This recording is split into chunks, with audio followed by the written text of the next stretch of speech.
আমি এখন ফেনী সার্কিট হাউসের ভিতরে আছি। বিদেশি দিঘি, এই দিঘিটা একটু দেখাও। এই যে দেখেন বিশাল এক দিঘি, এটা দিয়ে একটু হাঁটতে আসি, ঘুরতে আসি। আর এই যে উপরে এদিকে এগুলা যেটা আছে এগুলা একটু বন জঙ্গল হয়ে গেছে। এগুলো যদি একটু পরিষ্কার করতো তাহলে মানুষে এই দিকে দিয়ে বসতো, করতো।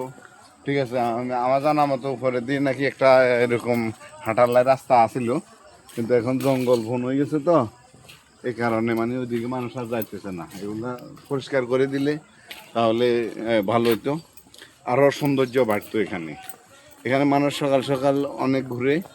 আর আজকে শুক্রবার হিসাবে মানে মানুষ কম আসা যাওয়া, তারপরে যায়। এছাড়া বিকালবেলায় হাজার হাজার মানুষ থাকবে এই জায়গার ভিতরে এই দিঘিটা দেখার জন্য।